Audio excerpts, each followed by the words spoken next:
everybody, how's it going? It is Fabrizio Aiello. Welcome to What is Fabrizio Inking, even though I'm not inking today. I have an entirely new setup. I went from Mac to PC, new mic, new video. So if you can't hear me, if there's something going on, just say something in the chat and I'll try to fix it. So I was going to be inking Wolf and Batsy, and I'll show you. This is the page that I penciled for Wolf and Batsy. This is an ad featuring Wolf and Batsy, Horace H. Hoover in Heroic Tales. So basically what you have to do is once you scan this in, the pencils, you have to convert it to blue line. Now, if you go online and you search how to do that, it appears to be very easy. And actually, the conversion to blue line, and this is an example of blue line, the conversion to blue line in Photoshop or another program is actually really simple. The trick is printing and keeping it in cyan. So there's a bunch of conversions in Photoshop and your printer, and you will rarely be printing in pure cyan. And what that means is whenever you ink over the blue, and then you need to bring that back in, you can't remove a clean blue cyan. You'll get muddied in there because you'll see pixels of red or yellow or green, and then it just becomes an issue. So I've been kind of fighting with that. Like, this looks like it's cyan, but if you take a magnifying glass, which I do, you can actually see pixels like yellow and red pixels.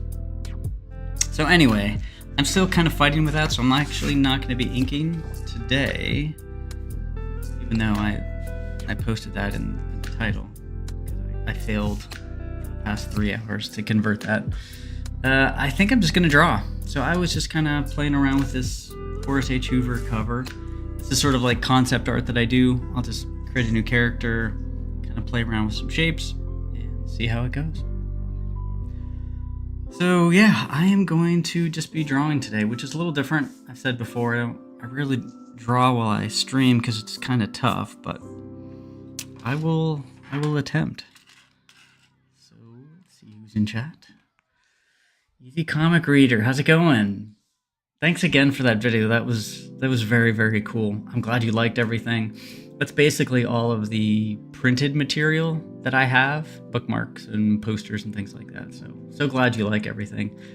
And I subscribed to your channel. I was going to go back and check out some older videos. I didn't even realize you had one, so I will be checking that out. Look at Andrews, how's it going? So you guys aren't out celebrating St. Patrick's Day. Is that like a Saturday night thing or a Sunday day? I'm not really sure. As you guys can probably tell with the name Fabrizio Aiello, I don't have too much Irish, so I don't know what the traditions are outside of their parade Sunday mornings, but yeah, so I don't know if it's an all-day Sunday thing or a Saturday night. Alrighty, so I will go over the tools that I am using. So I'm just using a lead holder. This is my go-to. It takes a pretty big piece of lead, actually. And you can change colors if you want, but this works for me. Like, you can sharpen it to a fine point. A lot of people use technical pencils. I feel like I don't really need to do that. I have an eraser with a fine tip on it, and this is refillable for really getting in the detail for erasing. I have a bigger one. This is a Mars Stedler. This is sort of my go-to. This is my pencil sharpener. And this is kneaded eraser. So the kneaded eraser, I think everybody should know what this is, but if you're not familiar with it, it's sort of like a gummy eraser that you use and then you kind of work in to kind of get a clean edge. This is really good for, I don't know if I'll be using it today. Essentially, you knock down like a darker pencil just to lighten it. So you can actually just kind of lighten a specific area of the drawing and then just go back in with a little more fine detail. Hey Jefferson Roswell, how's it going?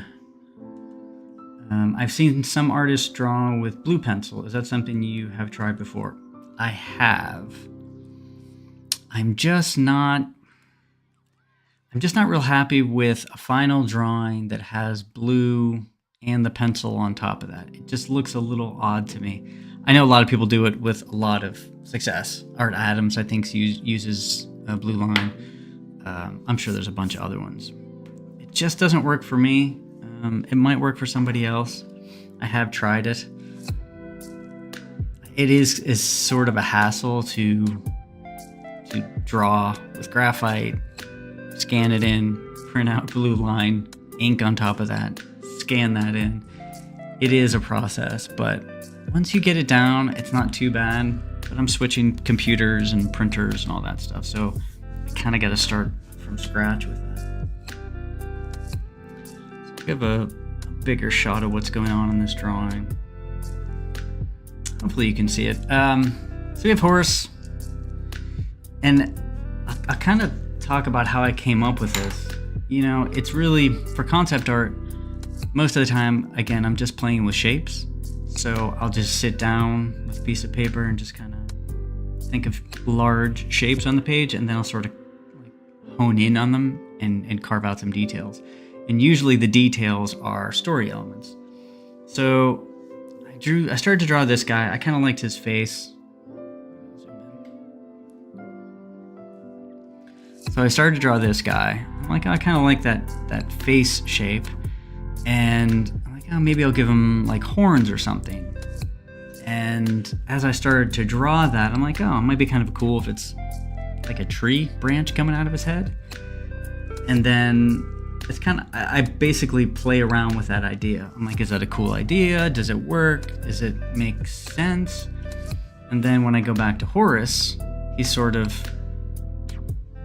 you see his pose. And I thought it would be cool if he's essentially holding a branch with some roots coming out of it. So you see how just starting with the shapes and a few details, you can start to basically write the story.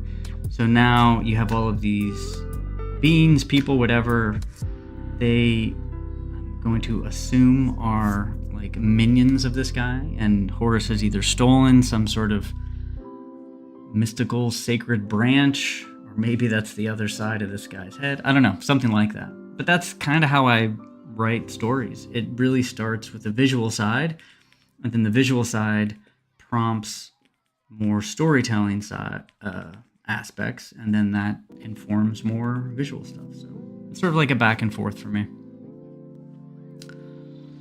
So that's what I'm starting with. And the one thing I definitely make sure I do is I always leave space at the top for a logo. So not that this is always going to be a cover of an issue, but I try to imagine, where the logo would go, whether it's a poster or a cover or something like that.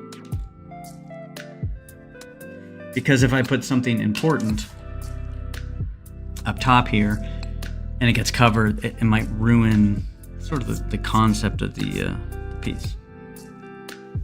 All right. Yeah, so I'm gonna noodle, really.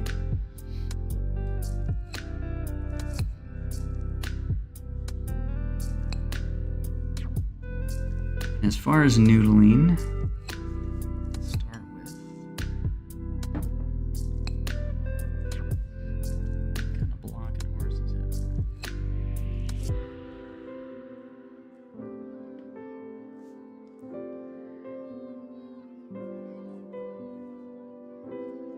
So I did post on Instagram and Twitter some sample prints that I got.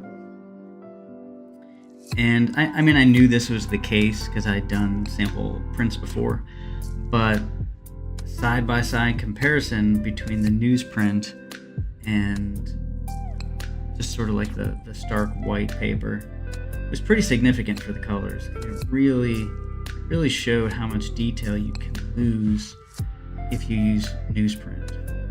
And again, newsprint's cool. I mean, don't get me wrong. Most of my comics are newsprint. But when it comes to the storytelling, you really want to make the storytelling the priority. And that you do that through not losing any detail in the drawings.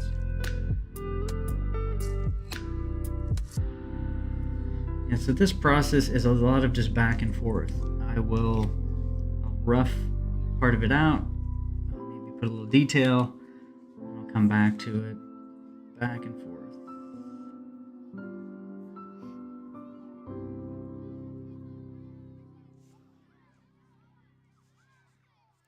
And a lot of times, for something like this, once you get the main pose down and it looks good, I'm not too worried about the details because I know I can do that.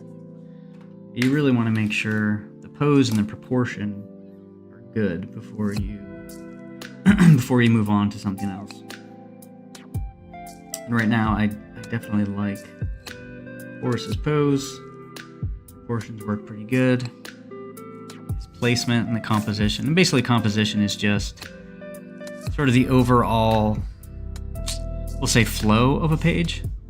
So composition is basically like saying where your eye will move around a page. And for this, and there's always a few places that your eye will sort of pop to, but you can see it kind of going up the leg to Horace, maybe through his arm up to him and then back. Or you might zoom in on this guy's face, go backwards. So composition is just keeping in mind the flow of your eye at any given time around a piece. You just don't want to make sure that the composition is leading the eyes like off the page. As long as it stays on the page, you're probably fine. And sometimes you're lucky and the composition really works well where everything's sort of pointing to everything else. And it kind of loops back. That takes a lot of effort. But as long as you're not breaking any major rules, composition usually isn't too bad to deal with. Composition can make or break an image, though. I don't want to minimize the importance. So I have all of these pieces roughed out, and I'm going in with the eraser and just kind of cleaning it up, because there's a few like lighter under drawings, and I can get rid of that because I've decided, okay, this is the final pose, this is the final proportion of his outlet on his chest or something like that. So I can go through and clean it up a little bit. I'm not going to go too crazy, but just so visually I know the line that I decided is the final line.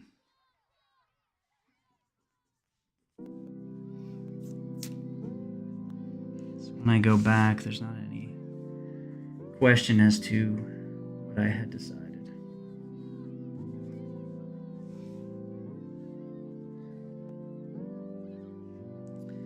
Yeah, so again, the whole idea of this creature, person, whatever we want to call him, and the tree growing out of his head, something like that, I don't spend too much time worrying about, okay, is there a story out there that has that character or that trait or something? I mean, there's a million stories, a million comic books. I don't know of any. And I will let, especially in the concept stage, I'll let the concept art just happen. There's no pressure.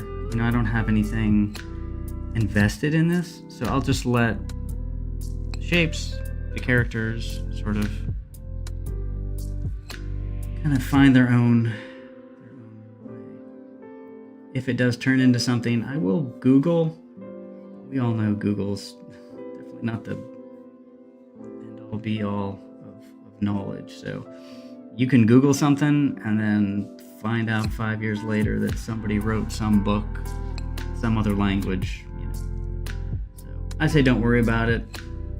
If if you're stealing or taking influence from something. So if you're not, then I say don't worry about it.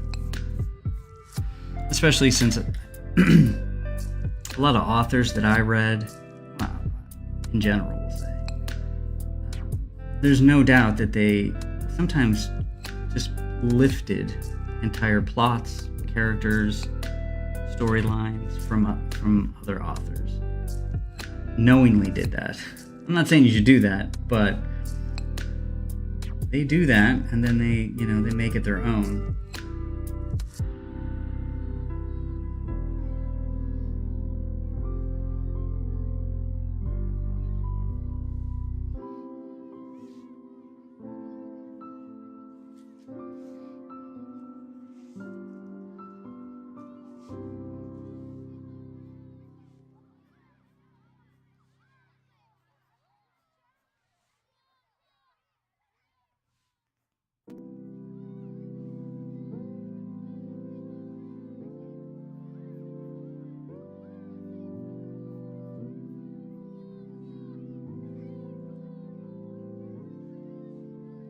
I know the pencils are a lot harder to see.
This is cleaned up a little bit. Just want to make sure that the perspective on his helmet and the proportions are right.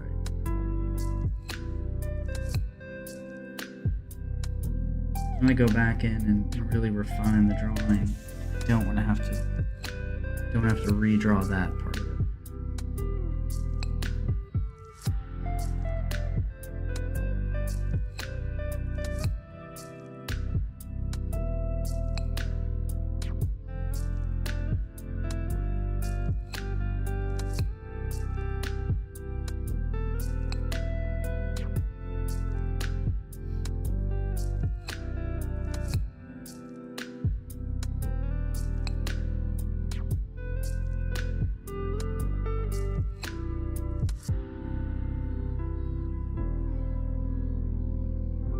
Easy comic reader. Very true about storytelling. There's about 7 basic plot patterns.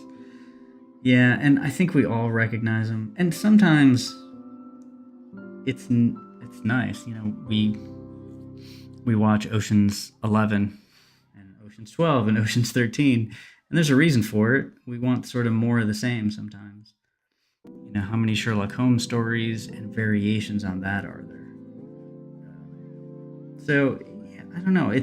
It's weird because,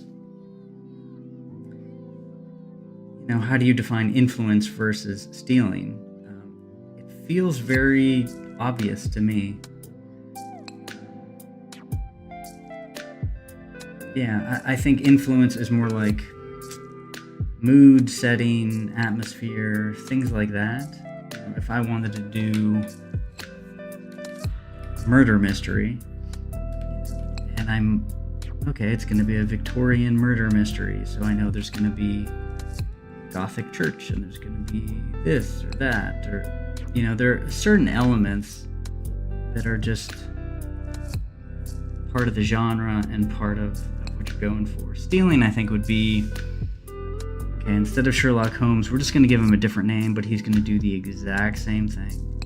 He's going to have very similar traits and attitudes. But even so, I've seen stuff like that work before. So I don't know offhand the difference.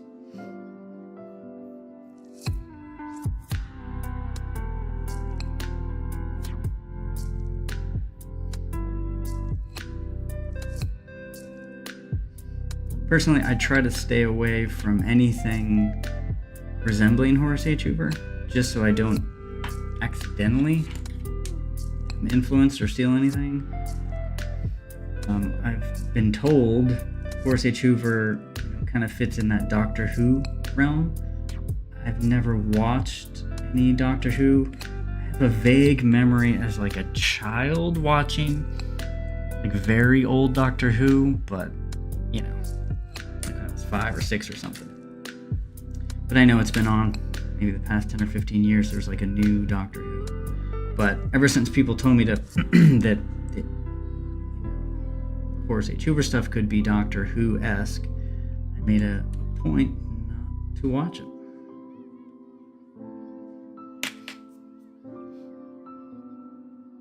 Have you ever read The Hero's Journey by Joseph Campbell? I haven't. I just bought Hero of 1,000 Faces, but I haven't read The Hero's Journey. I know there's been a lot of talks about it. It's been referenced like a million times, but I never actually sat down and read it, which is something I will do. I'm actually unsure of Hero of 1,000 Faces and The Hero's Journey, the difference between the two.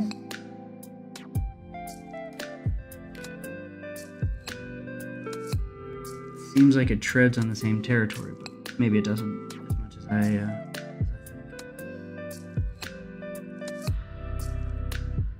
but I just bought it last week or something like that.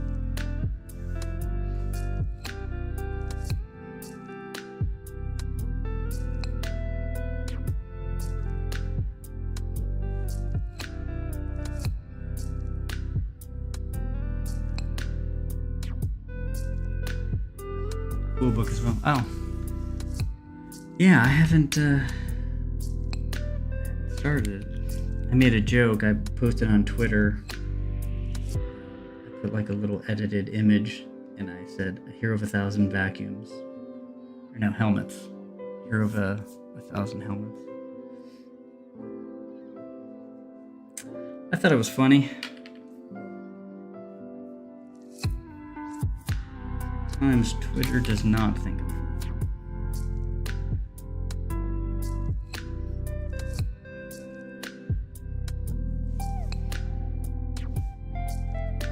So before I get too far, what I will do is take a photo, flip the image, because if I start to refine these characters too much I should say, and there's a big glaring error, I want to catch it before I spend too much time. So I just snap a photo on the camera, flip it real quick, see if there's anything I notice. If there's something, it's immediately apparent when you flip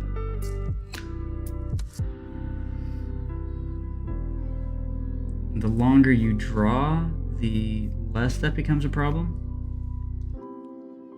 When I first started sort of digging into comic books, I would say I had to fix every other drawing. I would see something glaring. As I got each page done, I noticed less and less that I had to fix things when I flipped them.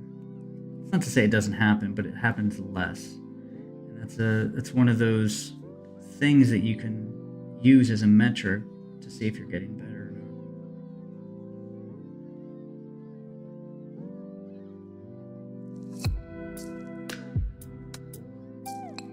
not. It's a very old trick used in all sorts of art.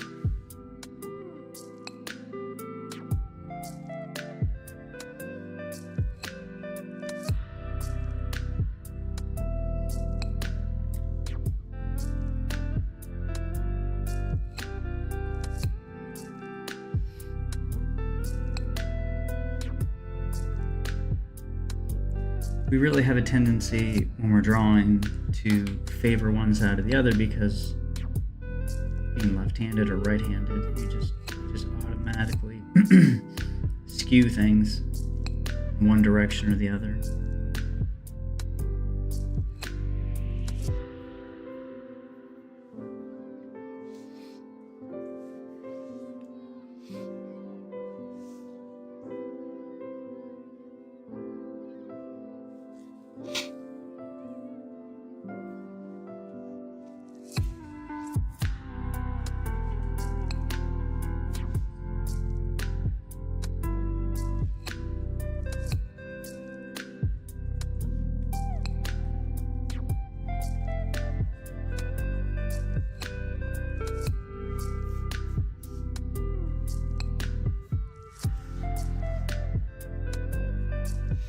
Yeah, so this character's pretty cool.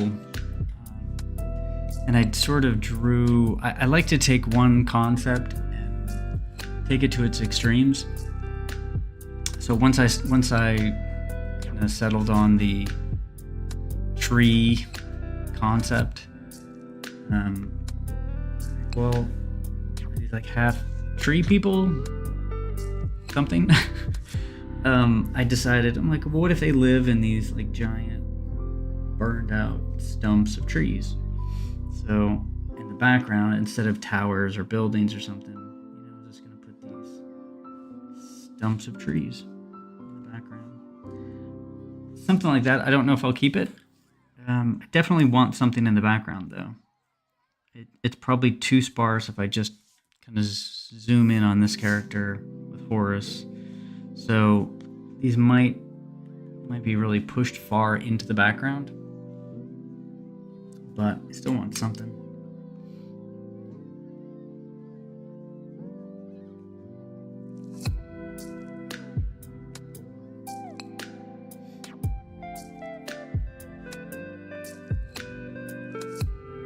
One second.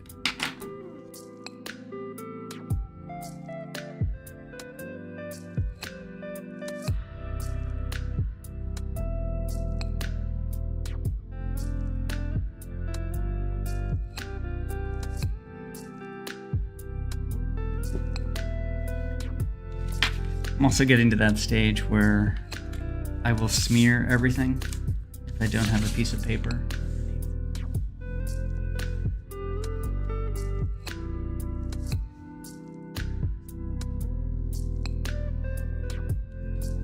This is where this really fine eraser is nice.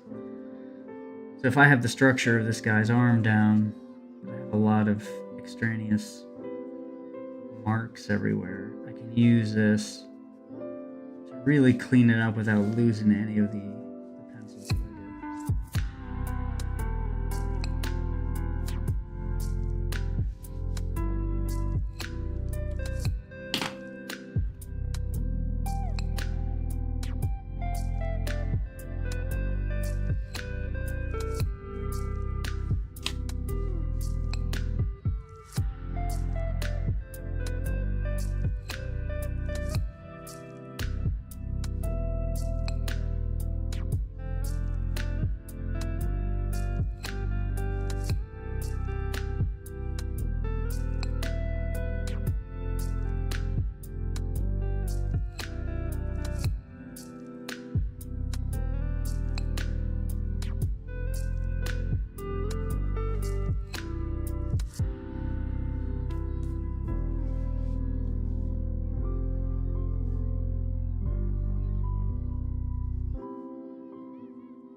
These little characters in the back, they're gonna be, I won't say tricky, but you just gotta know how much detail to put in and to leave out.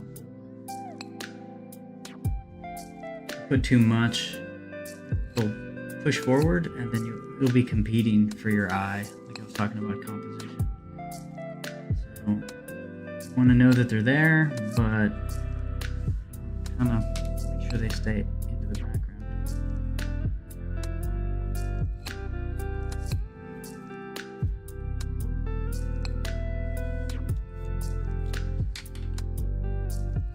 So this is a good example where I will use the kneaded eraser. So I want to make sure that I remember sort of these shapes a little bit. So if you take a kneaded eraser, you can just essentially lighten those up a bit. So I can still see them.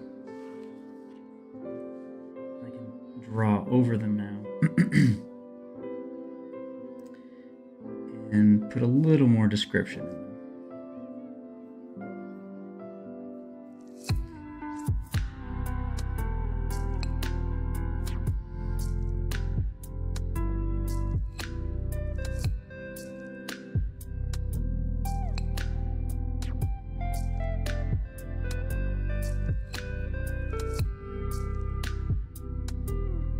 For things like this, also, you want to stay loose. Basically, you want to... A Yellow Family, favorite comic series of all time. Fabrizio. That's a good question. What Aiello family could this be? Could this be the Maryland Aiello family? What is my favorite comic series? I think if I had to pick one series, it would be Thor from the 80s. 70s, 80s. He's fun.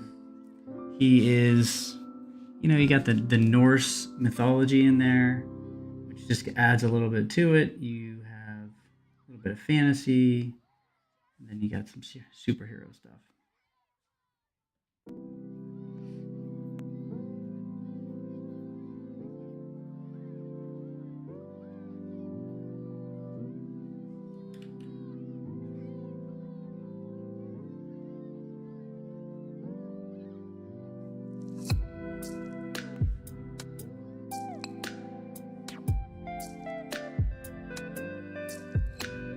Horace is getting into trouble here. So. An army of people. Tree people? No, not tree people.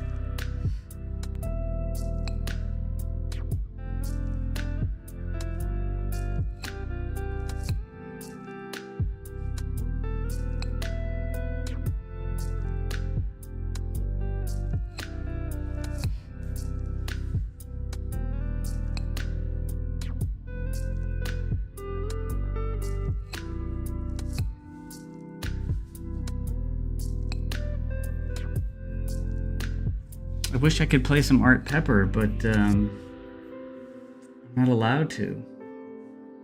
I only have a few songs I can choose from.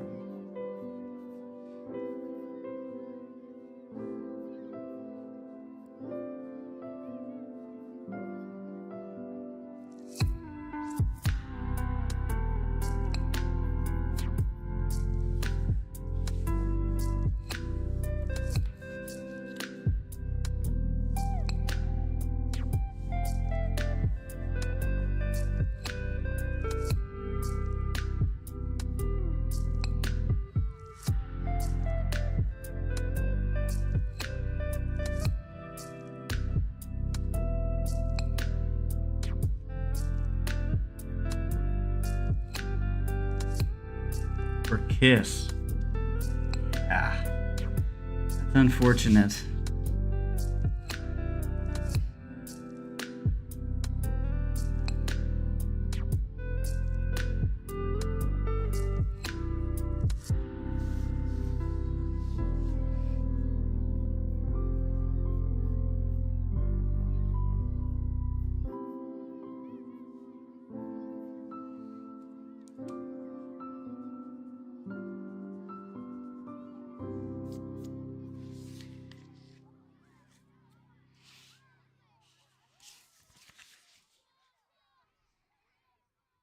How many versions of Horace did you create before deciding on what he is now? He... Not that many. It was really just slight variations. Um, I knew he was just going to wear a suit and a helmet.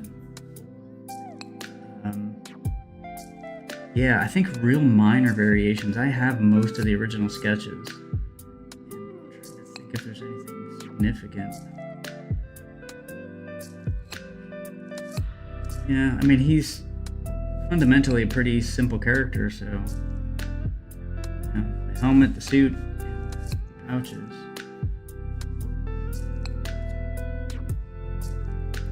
Slurp and Max were quite a bit different, though.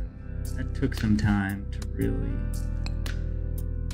design those characters, so kind of everybody, I don't want to say everybody fits together. They have to be distinct enough to not look too crazy when they're together. So that took some time, actually. Just wanted to make sure that there were some differences, significant differences in the character looks. This is how I think of them all. So if you think of Horace, he's a rectangle, basically a rectangle. And then you have Max, his head is very square and squat, so is his body. So he's more of a square all around. And then Slurp is kind of a triangle. So his head is in that giant collar that he wears. So I liked the idea of these three very simple, primitive shapes that distinguish between all the characters. So once I got that down, I'm like, okay, that's the answer. I kind of knew right away. But to get to that definitely took some time.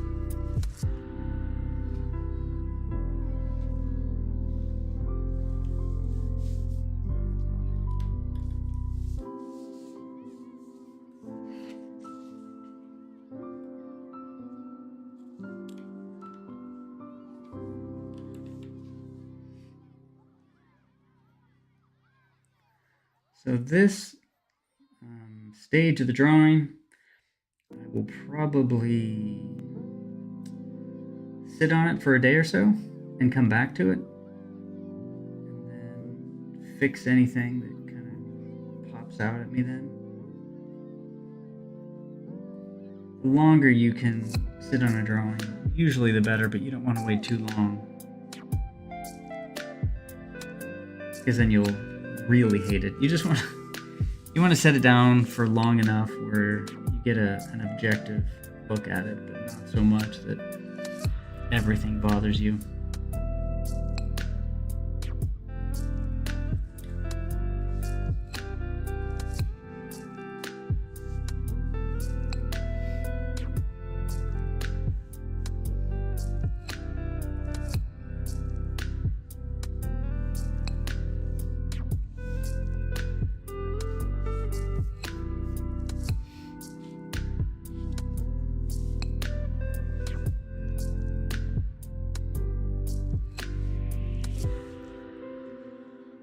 These trees in the background, they're very vertical,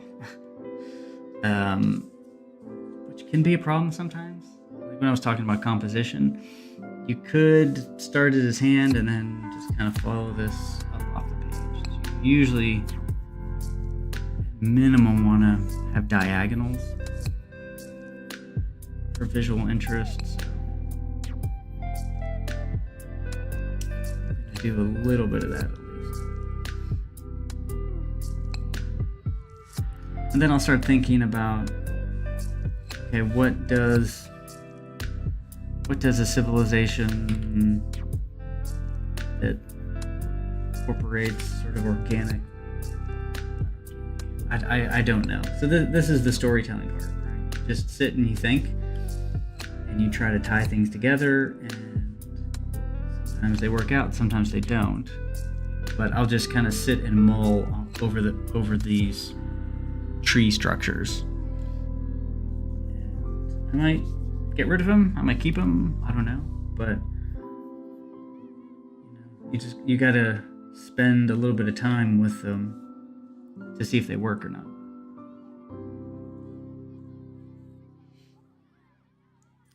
That's very helpful. I imagine leave something alone, then hit with fresh eyes.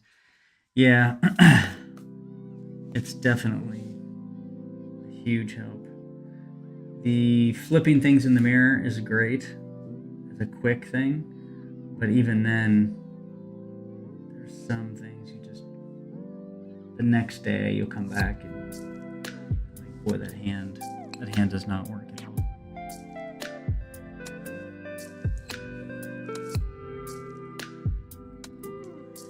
Yeah, I don't know. Where do these people live? In giant weird trees? What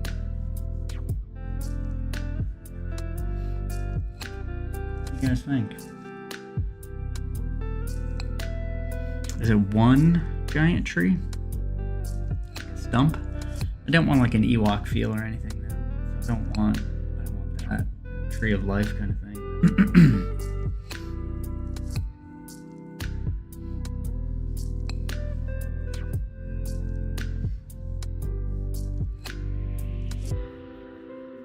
I'm going to go with a very,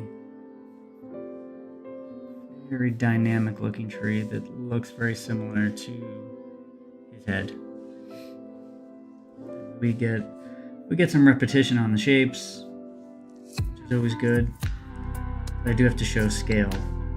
We'll have to have other things in the background to show that this is actually huge and it's not 20 feet behind them. There could be buildings, right? There could be buildings around this tree. They've built a city around a big tree, so it is technologically advanced, but for some reason they all face the tree.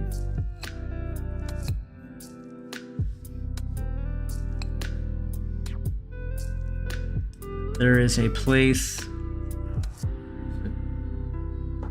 somewhere in Eastern Europe, and it's kind of a mystery because there's a castle and everything, essentially all of its fortresses and defenses face inward, like something is coming from underneath and that they're protecting against it. I'm blanking on the name.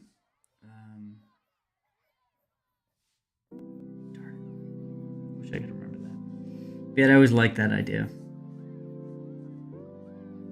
So it's a castle, but everything is aimed in an unexpected direction.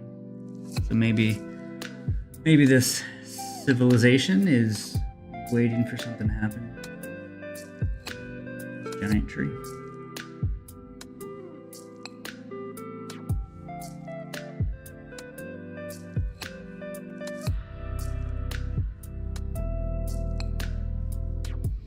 So scale is going to be really important.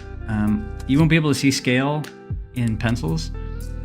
I mean, you can, but these aren't going to be finished pencils. But one of the main reasons, one of the main ways to show scale is essentially you would have more contrast. You would have darker blacks. You would have more blacks. You would have more intense color. And then the further back you go, you get less contrast, less blacks, and less saturation. So I would be drawing very lightly in the back here, and then these would be very dark. I'd have a lot of detail, and you'd really be able to see something. And then just see real thin outline of the tree, maybe things that look like windows.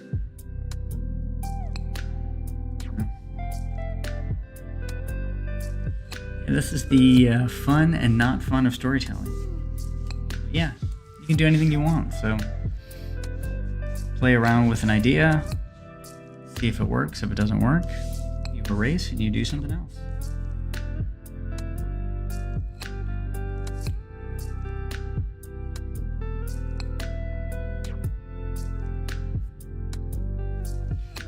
I think we have the concept.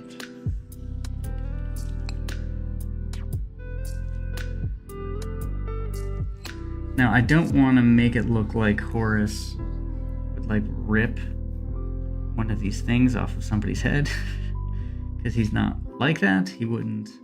But maybe it is, I don't know, maybe it's a component. Maybe this tree has seeds that sprout something magical or otherworldly.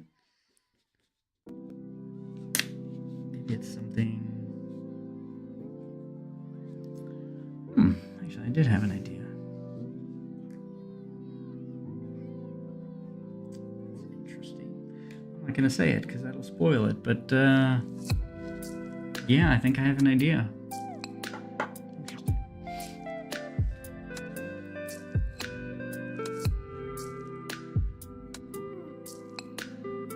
So once I do all of the sort of structure and outline, then I'll go in and I'll put shadows. And the first thing you need to do for light and shadows is figure out where the light source is. So I'm going to say the light source is right here. So I usually sometimes put an arrow just so I don't forget. So if there's a sun, in this scenario, it's a sun, right? I know that the light's coming this direction. So if we just imagine light hitting this tube here, it would cast a shadow right there. And then if we imagine the light hitting his helmet, right, it's casting a shadow under his neck, onto his shoulder. And then these are his collars, so they would be casting a little shadow underneath them. Fingers would be facing away from the light, so you would see some dark there. See some shadow underneath here.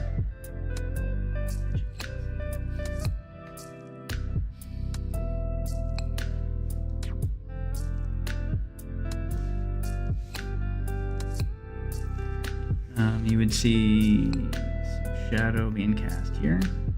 Even this. And sometimes, if you want to exaggerate the light just to make something look cool, that is perfectly fine. But you can't use another light source. You have to use the same light source. You can exaggerate it, you can make it do things that it might not do that look cool, but you can't, cast a shadow in the opposite direction, because then that'll just break the illusion entirely.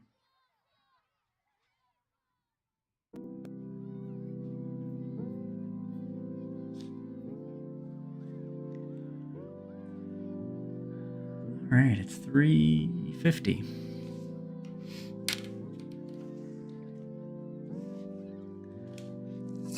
Usually do an hour, and then I call it quits.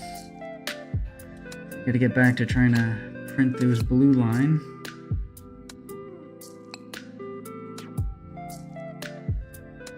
It'll be my Sunday while everybody else enjoys St. Patrick's Day.